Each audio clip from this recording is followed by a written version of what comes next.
So John Deere a couple of years ago wanted the Deere dealers to get into the agronomy business, and at that time we were not a believer in it.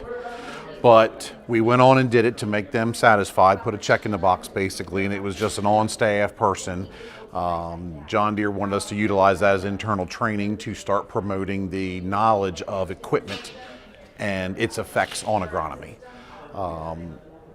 That's where we sat for a year or two. The last couple of years we decided to go ahead and try it and go full bore. So that's what we did. We hired enough agronomists, which is 3 to cover our AOR.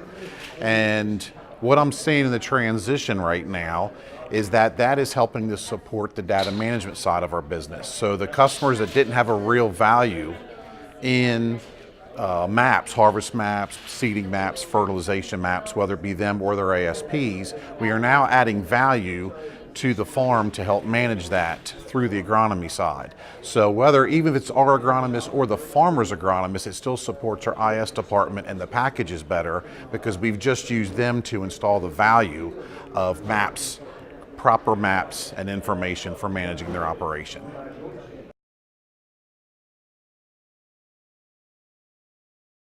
So the one thing we believed that to set it over the edge is the only way that we were going to sustain an agronomy business is you had to do it very well.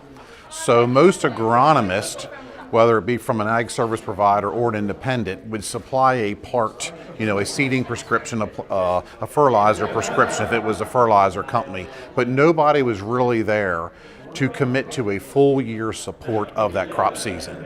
So our agronomists packages are designed that we do a start to finish. We definitely do a very good job on soil interpretation, writing the crop plan, integrating the customer with his abilities, whether it be financial or acres under corn or beans or whatever, and we manage that with him the whole way through. So it's not just a part-time in and out type of scenario. We are trying to support that just like we do our equipment all year long with a total support package to give them a premium agronomy feel of that crop result, whether we lowered inputs or increase yield. But there's no doubt at the year end when we sit down with the customer, the results of the package that we did with them. So that's, we feel, is very key to give them that really total service comfort there for the whole year.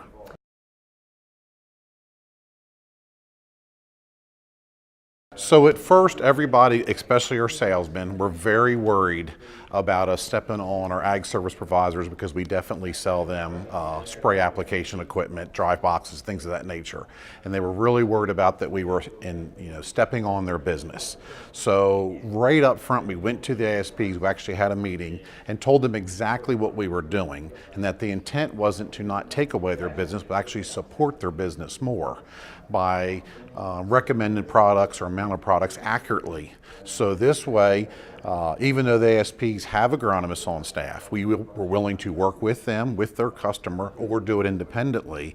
But this way, what we're doing is, when we're creating the crop plan for the customer and doing a year-end review, if that customer is partnered with his ag service provider, now the products the ag service provider kind of shine too, because there's management behind it and there's information behind it on did that product perform well at these rates. So the ASPs really want to be product salesmen and really don't want to be specialists in the precision world.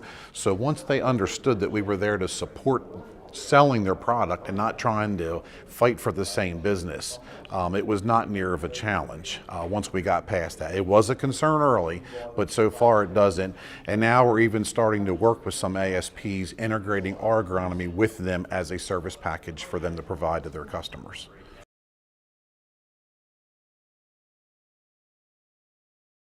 So the number one thing I find in this summit is it doesn't really matter. Precision is colorblind. We all have the same challenges and we're all after the same goals. We're all in different areas, so it's nice to hear where everybody else is. We tend to get blindsided by the area we're in and where we're at. And when I come out here, we meet people from different areas in North America or out of country. It's very interesting to see what they're doing, what works, and how their customer base is receptive and where they're at. So I try to gather all that up to use it on where are we at and where are we going from the information I get here. Everybody, even though we might be competitors in brands, definitely are willing to share information on where they're at and what they're trying to do. So I really like these kind of events, and that's the value I get out of it.